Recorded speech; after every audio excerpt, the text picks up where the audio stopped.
Got a couple questions, it's kind of a mix between, we're primarily a utility board and our concerns are electricity and water. But this electricity issue kind of moves into the greenhouse gas arena. School District 203's decision to declare that they would not like IMEA's contract to be renewed.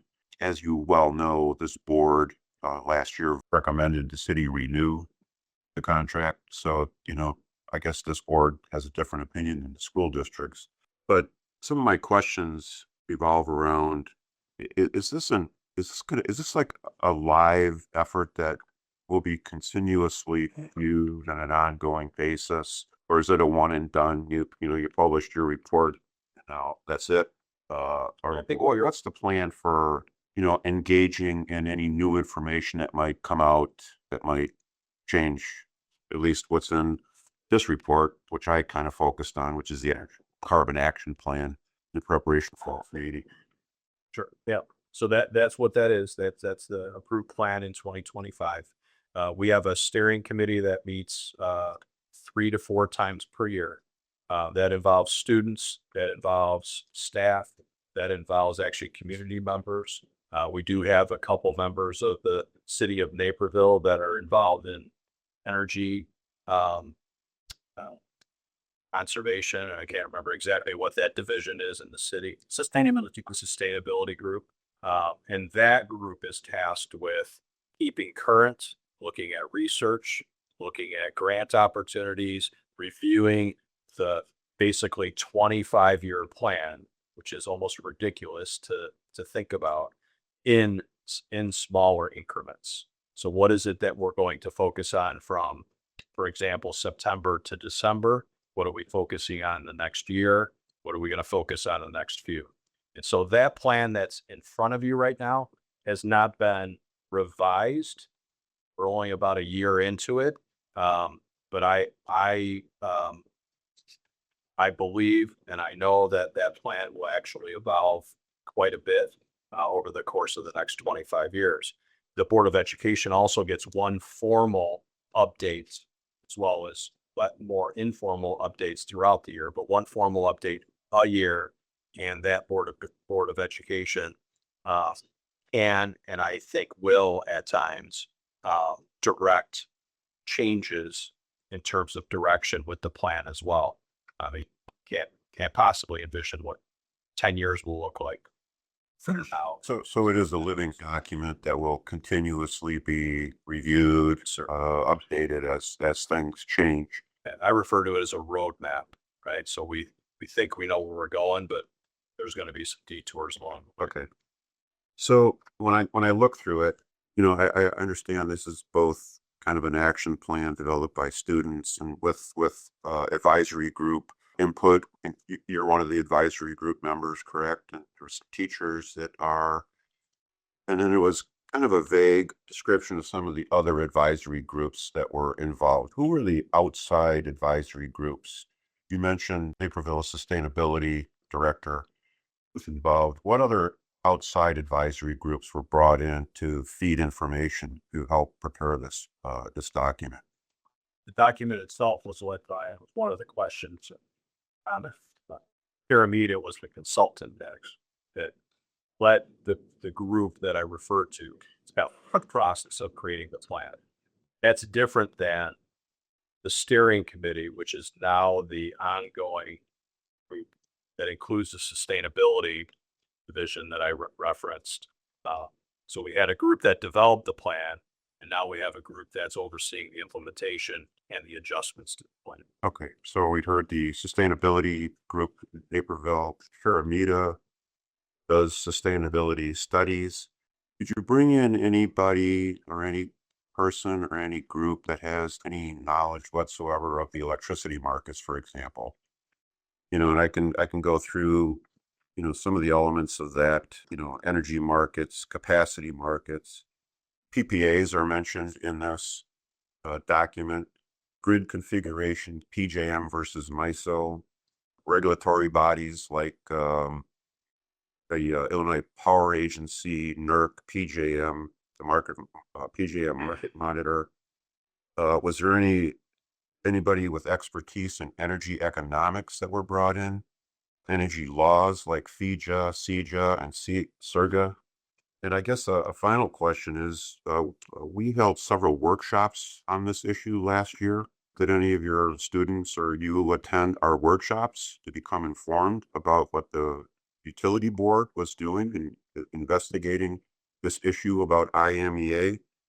And I guess I would ask, you said you brought in Naperville Sustainability Group, but Mr. Groth over there is our utility director, understands the electricity market quite well. Were any of these people also brought into your organization, help study this issue and develop, a report? To answer your question, not directly, but we certainly consider research that's out there. Caravita as the consulting company is what who brought us information to look at.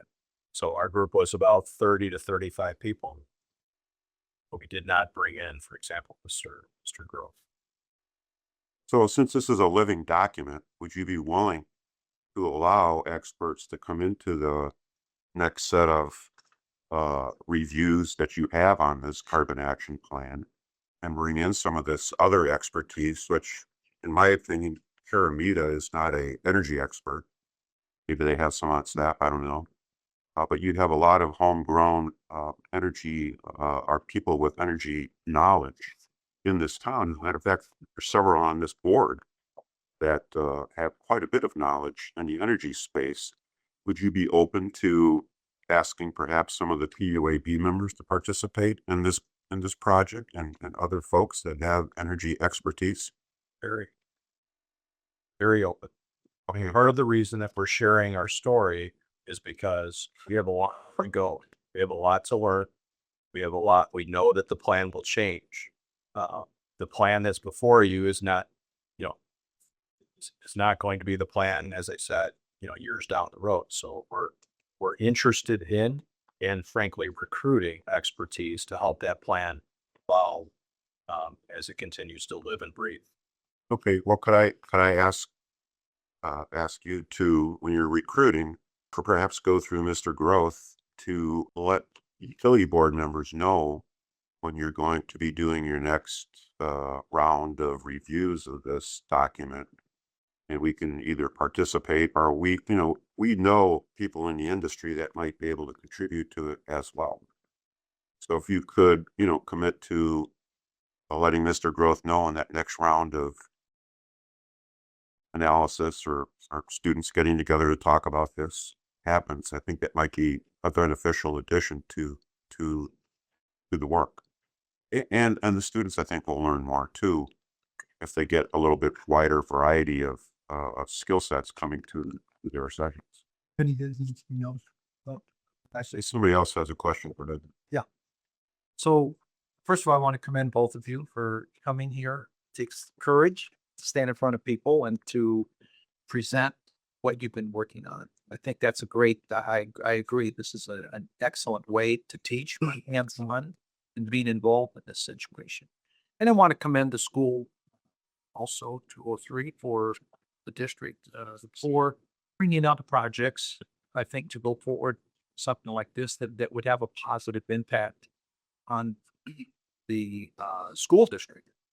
I'm with the Public Utility Advisory Board, and my background, I'm more concerned, not more concerned, also concerned to the impact it might have on the city utilities. And I want to protect our utilities and make sure that, we have the electricity that needs to be to make everything work here in Naperville at an affordable rate for that. And in doing that, I've noticed I want to make sure also that you have, as a school district, you get both points of view, because that tends not to happen. And this area in particular can be an emotional area for people. Yes, sir. And that's unfortunate. And I think schools are the best place to be able to demonstrate what the facts are. And this is your chance. And to keep the reputation of the school district. It's a very, very high school district. My boys went to 203. in Naperville Central and through there. My wife worked in Jules Green, so very familiar with Jules Green. And I think there's a lot of good that can come out of this project. So Already has. yeah, and already has. So this is a very, because there are collateral issues. And some may not necessarily be directly carbon related, but they're always positive things. Correct. However, we are very interested in the carbon related things because of the fact that's really a main issue that we're concerned with to make sure that we're meeting those things. So I think you had a very nice presentation, and I think it was informative. And I'll ask for other questions if there are any. But it's nice to see what you're doing and to come forward and to present it to us, which was very, very nice. So thank you for that opportunity. Are there any other? What I got for All right, well, that's a large portion of the actual carbon action plan is dedicated to the greenhouse gas inventory analysis that was done. And I think it says in here that electricity was 61% of the carbon emissions that was done in the inventory. I noticed that it looks like that that greenhouse gas inventory was based upon scope 2 greenhouse gas emission analysis according to the greenhouse gas protocol. And of course, scope 2 has two elements to it. One is the market greenhouse gas calculation, and the other is the location. This report only seems to have reported on greenhouse gas emissions for the school district based on market purchases. In other words, IMEA's, coal plants. But the more modern way of doing greenhouse gas emission calculations is to include location-based. And Mayor, could you pull up that slide, slide I gave you, number 8? I brought this up at the city council meeting last night, so this is not new information. But this is obviously a map of the geographic area that we live in. This is the PJM ComEd zone. The green boxes with the words nuke on it are nuclear power plants that surround Naperville. The blue boxes are natural gas peaker plants that provide power when the grid needs it on top of the base load provided by the nuclear power plants.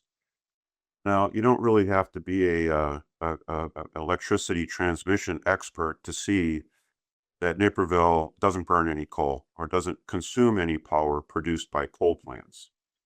In fact, if you even just do a simple AI search, I think you'll discover that Naperville is supplied, probably in the tune of 80 to 90% via nuclear power plants, which of course are carbon free, with the balance being natural gas. So that little yellow star there, which represents Naperville, there's an argument to be made that school district 203 is burning, or not burning, but is consuming electricity that is pretty much carbon free in reality. If you just look at the physics of the world. On the financial side, we buy power from IMEA, which is supplied from coal plants. But scope 2 greenhouse emissions are supposed to be calculated both ways. And it seems like only one way was done here. Would the school district be open to trying to make a calculation? This would be a learning opportunity for your students as well.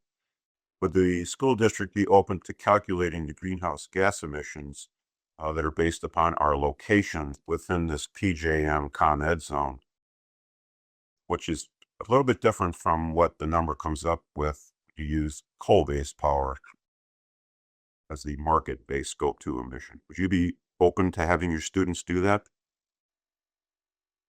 I don't know that that would be a function of our students doing that, but we'd be open to considering it. Yeah. I mean, explore that with Caramita, because Caramita would know how to do this, I believe, if they do greenhouse gas emissions.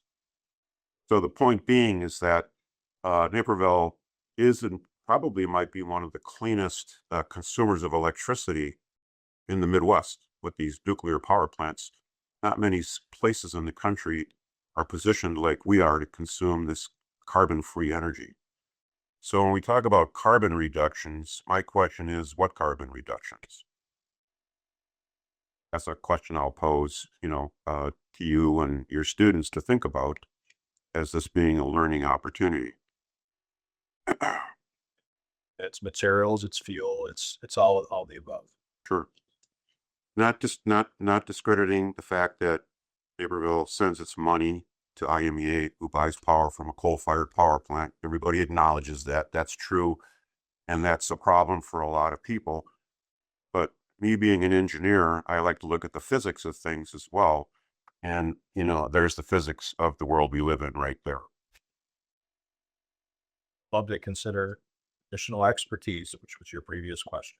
Sure. Yes. Then I said one more question then. So the school district's goal is to be carbon free by 2050. And I think I read a statement somewhere where it was said that earlier this year, the district adopted a carbon action plan that sets a goal of net zero greenhouse gas emissions by 2050. The plan would be unachievable if the city were to renew its electricity contract through 2055, district officials said. So this is a Tribune article. So my question becomes, the state has by law, target to be carbon free by 2050. So why would it be impossible for the school district to achieve that target if it stayed with IMEA?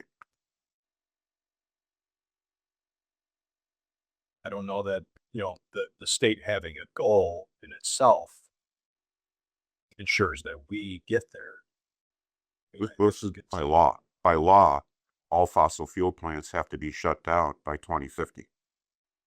So I'm trying to understand why the school district would make a statement that it cannot get to zero emissions by 2050 unless it leaves IMEA. I'm not familiar with that article that you're. I think it's in the district statement as well. I'm a little confused by that because state law says all fossil fuel plants in Illinois will be shutting down in 2050. So it just seems like school district would be carbon free by that. The other question I have is, you have this school district has this intermediate goal being 50% carbon free by 2035. Is that the number? 35%. Or 35%? Okay. I would assume, or I don't know, maybe I shouldn't make the assumption. Did your group study the IMEA contract proposal that was sent to Naperville in almost 2 years ago as part of this carbon action plan? Did we study it? No. Did we reference it? Did we read it? Yes. Okay. Are you familiar with the member directed resources option within the IMEA contract proposal? Not off the top of my head, no. Okay. Well, the member directed resource option within the IMEA contract proposal gives the city, if it signed a contract today, for example, it gives the city to go out and buy its own clean energy. In other words, it can buy up to 25% of its consumption as clean energy, which we think would be nuclear because that satisfies some other requirements. And in recent discussions with IMEA, they said the city could almost double that if it wanted to. So the city could literally overnight purchase half of its consumption being carbon-free energy. Now you add that on top of the, I think, how much will Be Hollow add? About 15%? And you get to 20% by 2020. Yeah, that's 26. Yeah, but with Be Hollow, today we're at 11. Be Hollow would add 9, that's 20. And if the city were to renew the contract with IMEA, and take advantage of the 20% MDR option that's available to it, the city would be 70% clean energy as soon as that contract was signed. So I'm comparing 70% clean energy if we renewed the contract with IMEA today versus the school district's goal of 35% clean by 2035. I think the math is clear that the city would be much more carbon free if it renewed with IMEA and took advantage of the member directed resources option, anywhere between 10 and 20%. Does that make sense to you? Your math makes sense. Yes. Okay, I heard if. do you know if the school district members, when they made their proclamation that the city should leave IMEA to clean things up, did they know of this member directed resource option, which would do a far better job of cleaning up than just leaving IMEA and even going to zero carbon after that? Sir, I don't know. With respect, I don't speak for a Board of Education. So when they made that proclamation, I don't know what that was based on. Okay. Well, can you take that message back to the school district that by the city renewing the contract with IMEA and using the member directed options that are in that contract, the city can be far cleaner than even the school district's own goals, and it'll be done much sooner than 2035.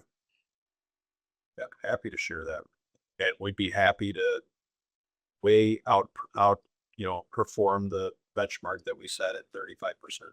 Which could be renewing the contract with IMEA then. Sounds like it. Okay. All right. So these are some of the elements that I think we're missing in the analysis that as a living document, if you would bring some expertise in that maybe wasn't there before, some of these new facts will come out and perhaps it will change the outcome of how the school district feels. Maybe not. I don't know. I'm done. Thank you. Go ahead, Nate. Yeah, no, just to, Oh, I thought you were asking a question. yeah, no, just to echo, what Mr. Plar was saying with regard to the MDR, hopefully, when you bring this back, I had said similar things with, after, I believe it was Mark Walensky came in, asked city council not to renew, and I had brought up, us potentially being better off with the MDR option as far as cleanliness goes. So hopefully, if you do bring it back, it'd be a reminder to him and the rest of the board for that matter.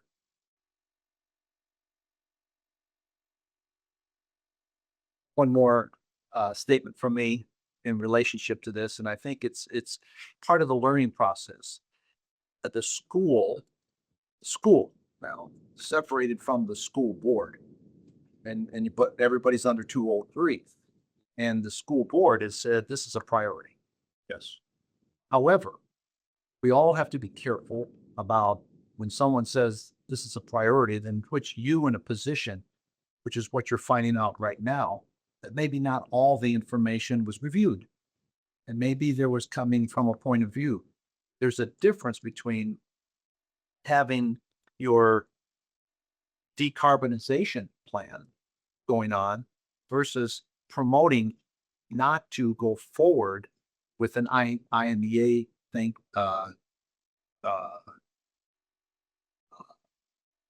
contract. Thank you. IMEA contract, versus we have to think about what's good for all of Naperville.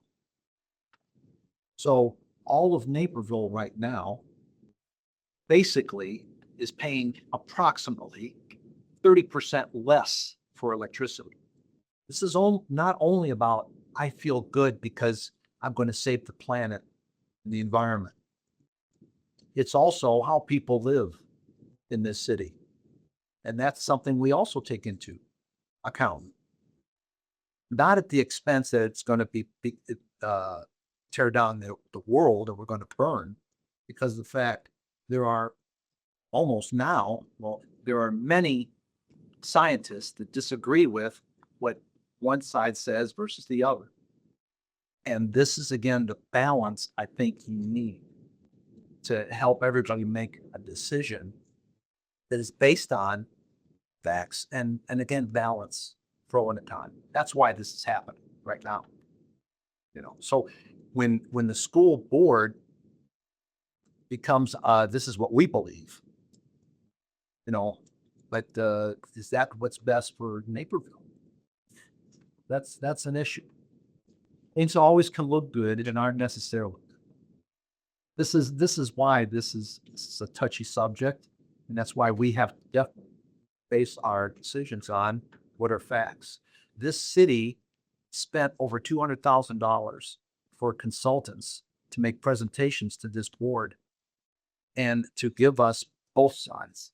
And there were experts that recommended that we would benefit from a different way than what some people are saying now is they don't want to do it.